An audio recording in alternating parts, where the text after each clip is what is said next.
Hello students, welcome to PVR study. तो क्या आप लोग हमारी आवाज़ सुन पा रहे हैं? तो जैसा कि आपको पता है, इस समय आपका निर्देशांक ज्यामिति चल रहा है, जिसे इंग्लिश में कोऑर्डिनेट ज्योमेट्री बोलते हैं। हिंदी मीडियम वालों को तो बहुत अच्छे से पता होगा निर्देशांक ज्यामिति, लेकिन जो इंग्लिश मीडियम वाले हैं वो थोड़ा सा हिंदी में कंफ्यूज होते हैं। तो इसलिए मैं उन्हें बता दूं, इसे कोऑर्डिनेट ज्योमेट्री बोलते हैं। बेटा 7.2 चल रहा है, क्वेश्चन नंबर फर्स्ट से आज हमें करना है। एक प्रकार से ये आपका एक नया चैप्टर है, तो क्लास को पूरा एंड तक देखिएगा, बीच में धोखा दे के मत जाइएगा। ठीक है? क्वेश्चन आपके सामने स्क्रीन पर।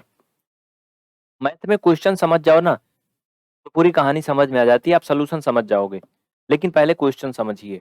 कहता है ये एक्सरसाइज 7.2 क्लास 10th गणित क्वेश्चन 1। यहाँ तक तो क्वेश्चन है नहीं, क्वेश्चन शुरू होता है वहां से जहाँ लिखा है उस बिंदु का निर्देशांक ज्ञात कीजिए जो बिंदुओं -1, 7, 4, -3 को मिलाने वाले रेखाखंड को 2, 3 के अनुपात में बांटता है। मतलब कुछ ऐसे है भैया। यहाँ पे देखिए, मैं इसे बना रहा हूँ, अभी क्वेश्चन हटा के तो मैं दिखाऊंगा। ठीक है? समझना बाबू, ठीक है? तो मैं थोड़ा छोटा सा बना दूं अगर आप कहो तो, ऐसे कुछ ना। ये थोड़ा सीधा सीधा आप लोग खींचोगे इसको। हम मान लेते हैं कि इन बिंदुओं के जो स्टार्टिंग और मिड पॉइंट ये ए है और ये बी है। एक बार फिर से क्वेश्चन पढ़ते हैं। ऊपर से मैं क्वेश्चन नीचे कर दूंगा तो बेहतर रहेगा। कह रहा है उस बिंदु का निर्देशांक ज्ञात कीजिए जो बिंदुओं -1, 7, यानी पहला बिंदु -1, 7 है। तो भैया बाबू, ये है आपका -1, 7, और अगला बिंदु क्या कह रहा है? 4, -3 को मिलाने वाले रेखाखंड को। तो भैया 4.3 ये है। हाँ, ये क्या है? 4, -3। ओके, कह रहा है इनको 2, 3 के अनुपात में बांटता है। तो भैया बाबू, इसका मतलब इनको 2 और 3 के अनुपात में कोई बांट रहा है। ऐसे हम उस पॉइंट को मान लेते हैं, ये पॉइंट है। इसका नाम आप पी क्यू कुछ भी रख सकते हो। तो ये 2 और ये क्या है? 3। ये 2, 3 हमने इसको काहे लिखा पता है? क्योंकि वो कह रहा है 2, 3 के अनुपात में बांट रहा। 2, 3 का मतलब ये है कि जैसे अगर कोई लाइन है, इसके हम 3 टुकड़े कर दें भैया बाबू, अगर इसके 3 टुकड़े कर दें तो इसका एक टुकड़ा ये 2 है। हाँ? और इसका ये दोनों मिला करके आप इसे क्या कह सकते हो? 3। समझ में आया? तो कुछ ऐसे ही 2, 3 का अनुपात में विभाजित करेगा तो हम पॉइंट बनाएंगे। ठीक है? अब देखिए, विभाजन का एक सूत्र होता है छोटा सा प्यारा सा, उसी फार्मूले को लगाएंगे और इसको हल कर ले जाएंगे। क्वेश्चन अभी के लिए हटा रहा हूं, अभी फिर से स्क्रीन पे मैं दिखा दूंगा, यू डोंट वरी। ओके, चलो। तो आप यहाँ पे लिखिए विभाजन सूत्र।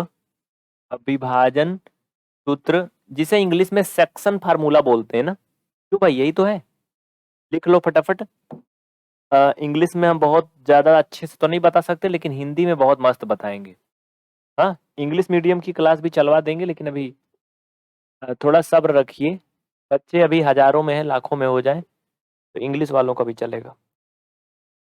ये M1 Y2 धन M2 Y1, नीचे M1 और धन M2। इसमें किसी को कोई कंफ्यूजन नहीं ना? ठीक है। आप कहोगे कि M1 M2 कहाँ से मिलेगा? तो देखो चचा, ये M1 है, इसको नीचे लिख लें तब भी कोई दिक्कत नहीं है, क्योंकि ऊपर हो सकता है मैं लिखूं तो आपको ना दिखाई पड़े, ऊपर कम जगह है। तो इसे आप M1 ले लो, इसे M2। ठीक है भैया? हो बाबू हो, ये M1 M2 तो हो गया। ये आपका X1 Y1 हो जाएगा, ये X2 Y2 हो जाएगा। ठीक है? इसमें किसी को कोई कंफ्यूजन तो नहीं होगी? नहीं। ठीक है, ये X1 है और Y1 है, ये आपका X2 है और Y2 है। Don't worry. ओके, तो यमोन का मान क्या है भाई? देख के बताओ जल्दी से। देखो बाबू, यहाँ पे यमोन का मान 2 है ना, तो आप इसमें मान रखोगे यमोन की जगह पे 2। X2 देखो यहाँ तो है नहीं, X2 यहाँ है जिसका मान है 4। क्लियर? उसके बाद क्या करोगे? बीच में प्लस M2। M2 का मान यहाँ से रखोगे 3। X1 का मान यहाँ से रखेंगे बच्चा, तो -1। कंफ्यूजन होगी तो बता देना, M1 M2 को जोड़ देंगे। ठीक है? कोई प्रॉब्लम नहीं। चलिए, M1 M1 मतलब 2, Y2 का मतलब ये -3, M2 और Y1 मतलब ये 7। कोई कंफ्यूजन नहीं? नीचे पढ़ते चलो फटाफट। तो देखो बच्चा ये 8 हो जाएगा और ये प्लस माइनस का मल्टीपल माइनस हो जाएगा, तो -3 हो जाएगा। 8 में से 3 घटाएंगे तो कितना आएगा भाई? 5 आएगा ना। लेकिन मैं एक बार फिर से लिख देता हूँ, 8 - 3 बटा 5, इसको हल करेंगे माइनस में 6 आएगा और ये प्लस में 7 अपान 5। इसमें कोई दिक्कत नहीं किसी को? नहीं, ठीक है। तो देखो भाई नीचे दिख रहा ना बाबू, इनको घटा लेंगे तो ये आएगा 5 बटे कितना आएगा? 5/5। क्यों? 5 में से इसमें से 8 में से 3 जाएगा तो 5 बचेगा और ये प्लस माइनस घट जाएगा तो 1/5 आएगा। इसमें किसी को कोई डाउट नहीं होना चाहिए, लेकिन मुझे लग रहा है कुछ गड़बड़ हो रहा है ये। सॉरी उसके लिए। गड़बड़ कहाँ हुआ? हे भाई साहब यहीं से गड़बड़ हो गया। 3 सतह 21 होगा। देखो बाबू ये थोड़ा सा मिस्टेक हो रहा था। 3 सतह 21, तो ये प्लस का 15 आएगा। प्लस का 15 आएगा ना।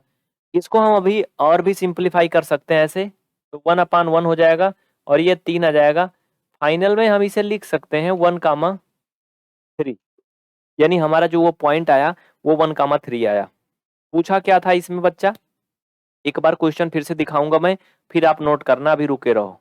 एक बार प्रश्न को फिर से देख लो, फिर आप नोट करना, ठीक है। क्वेश्चन नंबर पहला दिखाओ भाई, स्क्रीन पे देखिए आ गया। क्वेश्चन पढ़ लीजिए, फिर लिखवा दूंगा मैं, हट जाऊंगा।